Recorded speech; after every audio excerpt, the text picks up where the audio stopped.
Silverbite, Prologue, Route 66, Jove 314. And rain poured down as if the bottom of the sky had fallen out.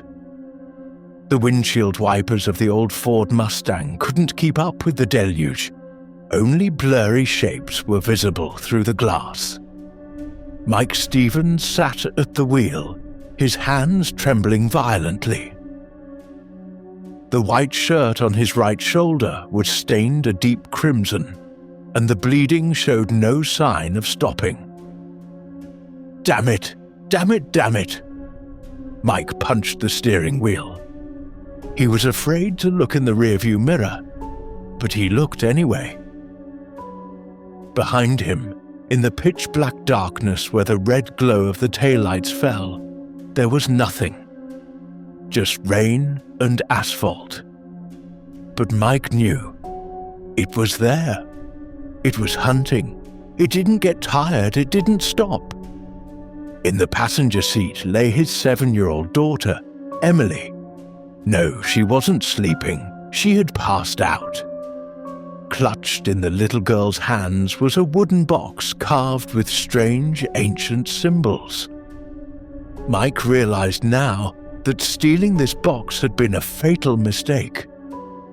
It wasn't just gold or money inside.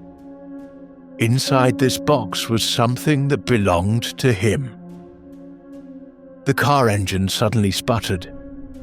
"No, not now, please, baby," Mike begged the machine. But the iron beast didn't hear his plea. The engine died. The car rolled on inertia for a moment longer, before crunching onto the gravel shoulder and stopping. Silence swallowed the surroundings. Only the drumming of rain on the roof and the pounding of Mike's heart could be heard. Mike opened the glove compartment and pulled out his gun. A Colt 1911. Only 3 bullets left inside. "Emily, wake up!" Mike shook his daughter. The girl opened her eyes. They were wide with terror. "Daddy? Is he here? I can smell him." Mike looked out the window. At first, nothing was visible. Then, lightning flashed. In that split second of illumination, Mike saw it. Perched on the hood of the car, sitting silently like a tombstone, was a massive black creature. Its body was humanoid, but the skin looked flayed. A raw red-black color, muscles bulging underneath. Its head, it was the head of a wolf, but it had no eyes. Where eyes should have been, there was only emptiness, a void. But it was looking right at Mike. It didn't see, it sensed. The creature slowly raised a paw. Its claws scratched against the windshield with a screeching sound. The noise vibrated through Mike's teeth. "Close your eyes, Emily," Mike shouted, aiming the gun at the glass and pulling the trigger. Bang! The glass shattered. The creature vanished. Mike looked around frantically. No, it hadn't vanished. Heavy footsteps thudded on the roof. The sound of crushing metal followed. The creature was on top of the car. It was tearing the roof open like a tin can. Along with the sound of tearing metal, the girl's scream pierced the air. Mike looked up and saw the creature's saliva-dripping jaws. "I'll see you in hell," Mike said, firing his last bullet into the creature's mouth. The screen fades to black. The Stranger's Town, 20 years later. Location, Black Hollow, Montana. Time, November, 4:45 p.m. Detective Jake Harper's Chevy Tahoe passed the rusted sign that read Black Hollow. This town was barely visible on the map. It seemed as though the forests and fog had swallowed it whole. Jake was in his 40s, tired of life, a heavy drinker, and plagued by insomnia. He hadn't come here for a vacation. A letter had brought him here. A letter with no name, just one sentence. I found the thing that killed your dad. Vengeance on Route 66. If you don't come, you're the next victim. Jake's father, Mike Stevens, had been brutally murdered on Route 66 20 years ago. The police had closed the case as a bear attack. But Jake knew better. The car roof had been torn from the outside, not the inside. And his sister Emily, she had vanished that night. Neither dead nor alive, never found. The town centre was deserted. Store windows were dim. There were few people on the street. Jake stopped in front of the local diner. He was hungry and needed coffee. As he opened the door, the smell of fried bacon and cheap coffee hit his nose. Inside, there were a few truck drivers and an old man reading a newspaper in the corner. The waitress, a young girl with blonde hair and a sadness in her eyes, handed him a menu. "New to town, officer?" the girl asked, eyeing the badge on his belt. Jake had forgotten to hide it. "Just passing through. Coffee and a sandwich. Make sure the meat is well done," Jake said. "Everything here is well done," the girl said in a strange tone. "Nothing stays raw." As Jake drank his coffee, he watched outside the window. Across the street in front of an old church, a group of people had gathered. They were dressed in black. A funeral. "Who died?" Jake asked the waitress. The girl looked at the window and sighed. "Old Bill. He was the forester. Last night, wolves tore him apart." "Wolves?" Jake's ears perked up. "Are there many wolves here?" "Not ordinary wolves," the girl said, lowering her voice and checking her surroundings. "People don't talk about it, but everyone knows. When the full moon gets close, those who go into the woods don't come back. Only Bill's boots and his head were found." A chill ran down Jake's spine. The bear attack scenario sounded familiar. He threw cash on the table and stood up. He had to see that body. The secret in the morgue. Identifying himself as an FBI agent, though he was a private eye, he still had his old badge. Jake entered the local doctor's office. Dr. Wilson was a heavy-set man in his 60s, his hands smelling of rubbing alcohol. "Why are federal agents interested in the death of a simple forester?" the doctor asked suspiciously. "This doesn't look like a simple death, doctor," Jake said, lifting the sheet covering the body. The sight was enough to make anyone vomit. Bill's head hadn't just been cut off. It had been twisted and ripped from the body. The wounds on the neck skin were unnatural. "Teeth marks," Jake said, leaning into the wound. "What kind of animal is this? The jaw spread is as wide as my head." "We listed it as a large grizzly," the doctor said, avoiding eye contact.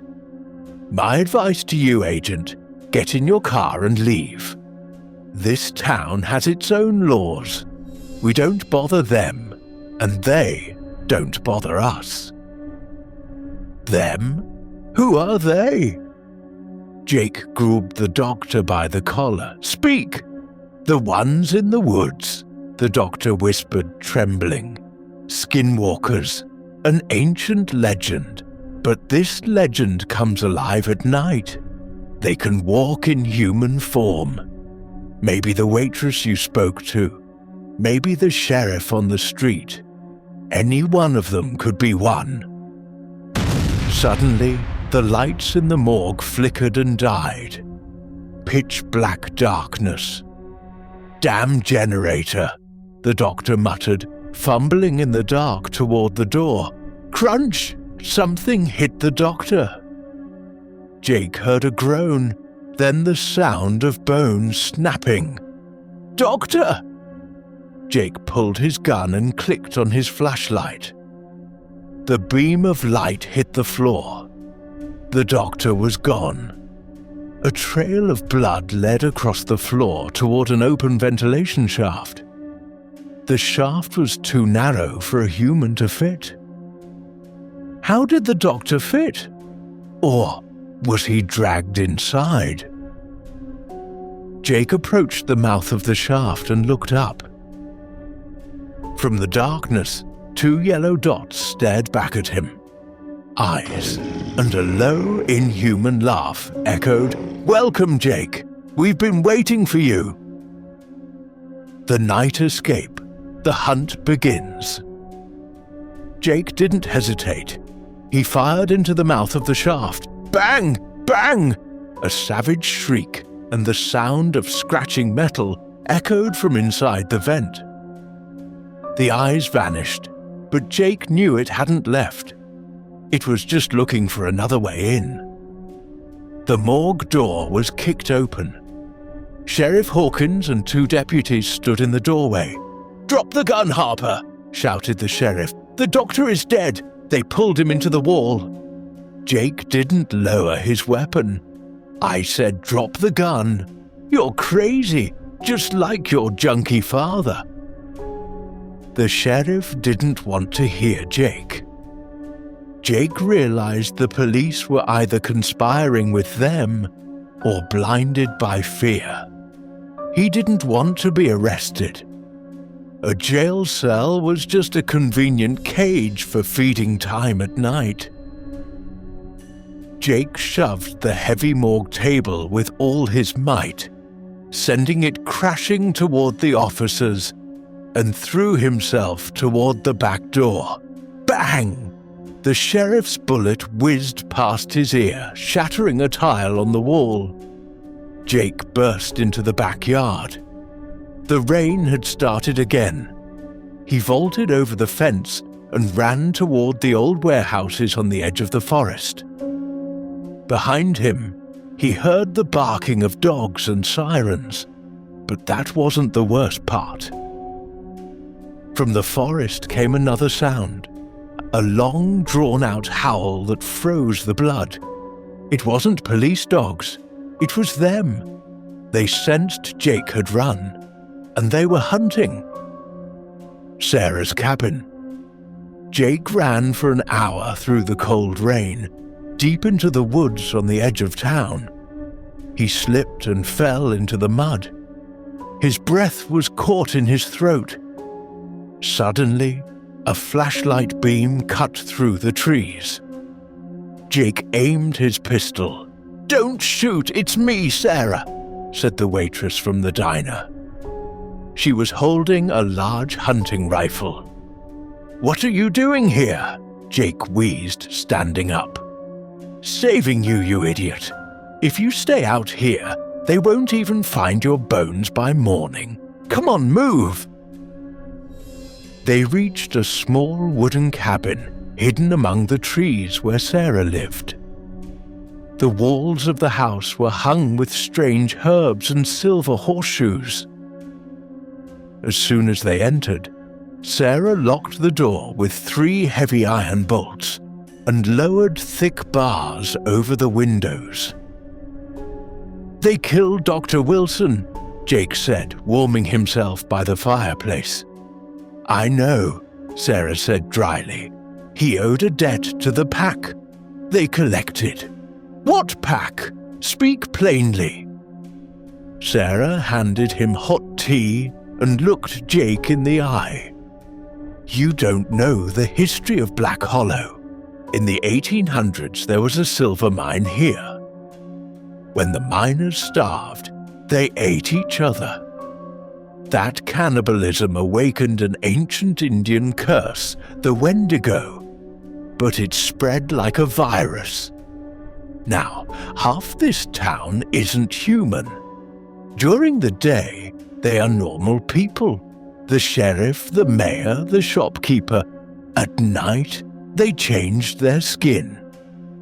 What about my father? Why was he killed? Sarah pulled an old, dusty notebook from a shelf. Your father, Mike, found this. It's the Alpha's lineage. It records who the wolves are and how to kill them.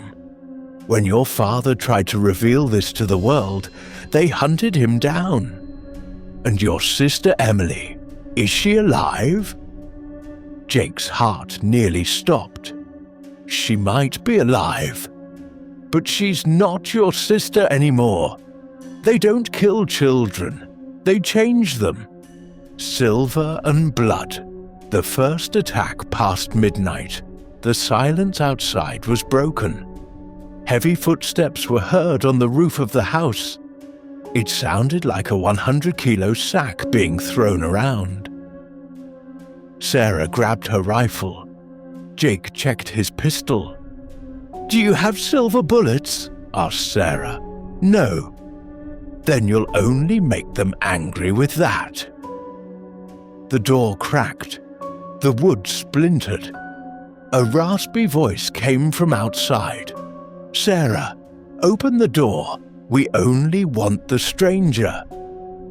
The voice was familiar. It was the old man, the newspaper reader from the diner. But it had a feral tone. Go to hell, Harry, screamed Sarah, firing through the door. Boom! In response, the wall shattered, and a massive grey paw smashed inside, grabbing Sarah by the shoulder, trying to drag her out. Jake! Screamed Sarah. Jake grabbed the red-hot iron poker from the fireplace and stabbed it into the creature's paw. The creature roared and yanked its hand back. The smell of burning fur filled the house. Out the window! Run! Ordered Jake. They breached the door. They jumped out the back window. The rain had stopped. The moon was full.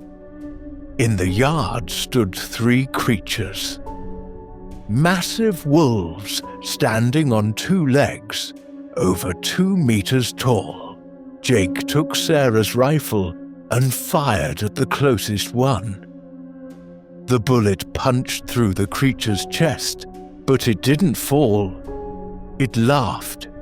It laughed with a blood-stained mouth. Run, the creature said. The hunt is more fun that way. The underground passage. Jake and Sarah ran toward the old mine shaft in the woods. Sarah said there was an old bunker there. The creatures pursued them leisurely. They were confident in their power. When they reached the mine entrance, Jake saw an iron hatch in the ground. Open it, he shouted to Sarah, turning around to keep firing. The rifle clicked empty. Jake drew his pistol. The biggest creature, the Alpha, emerged from the trees. It was pitch black, its eyes burning like red fire. It leapt. Jake threw himself into the hatch and slammed the lid shut. A terrible impact shook the iron cover. Claws scratched against the metal. You can't escape me, Jake Stevens. Your blood is sweet, just like your father's. The voice boomed from above. Jake and Sarah descended the rusted ladder deep into the earth. The air here was damp and heavy. What is this place? Asked Jake, turning on his flashlight. This is the old section of the silver mine. They can't enter here. Sarah panted, because there are veins of pure silver in the walls. Silver burns them. Jake looked at the walls. Indeed, glistening ore was visible within the rock. So, we are in their home, but in a safe room. Yes, but there is only one way out. And it goes through the sacrifice hall, Sarah said, looking at the ground. Jake, there's something I didn't tell you. What? Emily, your sister, she is alive, and she is the mother. They use her to create the new generation. Tonight is the ritual, the full moon. If we don't stop them, Emily will give birth to a new alpha, and that alpha will destroy the world. The traitor and the hero, the sacrifice hall, they moved deeper through the labyrinth of the mine. Drums and strange chanting began to echo from the distance. It wasn't a human language. It was an ancient tongue, a mix of growls and howls. Jake and Sarah emerged into a massive cavern. A huge bonfire burned in the center. Around it stood hundreds of people, no creatures. Some were in human form, some in semi-wolf states. Above the fire hung a cage. Inside sat a woman with white hair and tattered clothes. "Emily," whispered Jake. He recognized his sister, though she had changed greatly. Sheriff Hawkins stood before the fire. He raised his hands, speaking to the crowd. "Tonight is the great night. The Silver Fang returns. Our blood will be purified." The sheriff's face began to change. His nose elongated, his ears stretched, his clothes tore as grey fur covered him. He was the beta, the alpha's right hand. "Where is the alpha?" Jake asked Sarah. "The alpha isn't seen. He lives in the shadows. He only comes out for the kill." Jake formed a plan. "I found dynamite," Jake said, pointing to an old box left by miners. "It's nitroglycerin. Very dangerous, but if it blows, it will bring down the whole cavern." "You distract them. I'll lower the cage," said Sarah. "Hellfire." Jake grabbed a stick of dynamite, lit the fuse, and threw it into the middle of the crowd. "Hello, Mutts! K-boom!" The explosion shook the cavern. Dozens of creatures were blown into the air. Panic ensued. Jake fired his pistol and ran forward. He headed straight for the sheriff, the beta wolf. The sheriff roared and lunged at Jake. Jake dodged with agility, grabbed a large rock from the ground, and smashed it onto the sheriff's head. The sheriff staggered. Jake snatched the revolver from the sheriff's belt and shot him point blank in the forehead. The sheriff fell. At that moment, Sarah managed to lower the cage. Emily stepped out, but she didn't run. She looked straight at Jake. Her eyes were crimson red. "Jake, you shouldn't have come," Emily said in a strange dual voice. "Emily, let's go!" Jake reached out to her. "Too late, brother. I am no longer human. I am his chosen one." From the darkest corner of the cave, footsteps were heard. These footsteps shook the ground. Out of the darkness emerged a massive beast, 3 meters tall, with pure white fur and blind eyes, just like the creature from 20 years ago. It was the White Demon, the very thing that killed Jake's father. "I have waited 20 years, the White Demon said. Its voice resonated in Jake's mind. Father and son, both will die in the same place. Sarah came to Jake's side. "Jake, that isn't a normal wolf. That is an immortal spirit. Only one thing kills it." "What?" "Its own blood. a silver dagger stained with the blood of the Alpha. Sarah pulled an ancient ornate dagger from her belt. I have kept this for years, but I cannot get close to him. You have to do it. The final judgment. Battle with the Alpha. The white demon attacked with fury. Jake barely dodged. The creature's claws sliced through the stone wall like dough. Jake gripped the dagger tight and slashed at its leg. The dagger cut the skin, but it affected the creature no more than a mosquito bite. The demon grabbed Jake and threw him against the wall. Jake felt his ribs crack. Blood filled his mouth. Emily stood aside, laughing. "Kill him, father!" she screamed at the monster. She had completely lost her mind. The creature loomed over Jake. "Your father died just like this, crying, begging." Jake opened his eyes. His hand touched a broken iron pike on the ground. He grabbed the pike and, with all his strength, stabbed it into the creature's blind eye. The creature roared in horrific pain and staggered back. This was the chance. Jake stood up and grabbed the dagger. He leaped and stabbed the dagger into the creature's exposed neck. But it wasn't enough. Suddenly, Sarah ran forward and threw herself into the creature's mouth. "Now, Jake, strike the heart!" Sarah screamed, right before the creature bit down, crushing her body. Seeing Sarah's sacrifice, Jake was consumed by rage. He ripped the dagger out and with all his might drove it under the creature's armpit straight into its heart, all the way to the hilt. The creature froze. Black smoke and blood erupted from its mouth. It slowly fell to its knees. Then, with a thunderous crash, it collapsed. The white demon was dead. The final page. The cave fell silent. All the wolves and humans sensing the Alpha's death had fled. Jake looked at Sarah's body. She was gone. Tears streamed down Jake's eyes.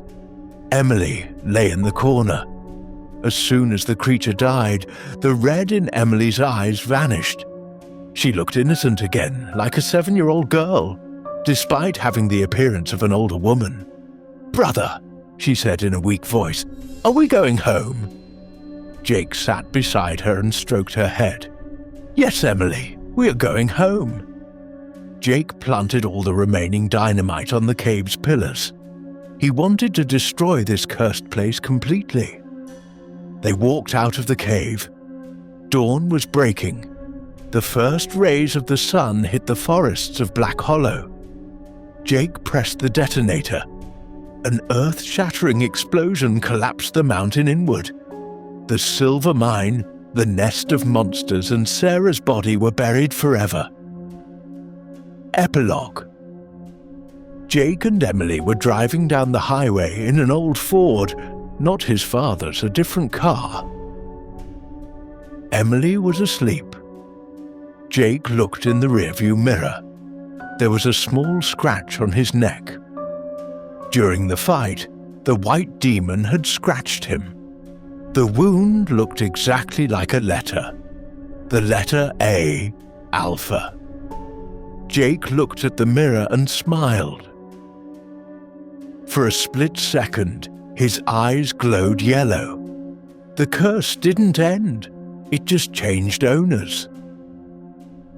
The new Alpha was Jake Harper. The end.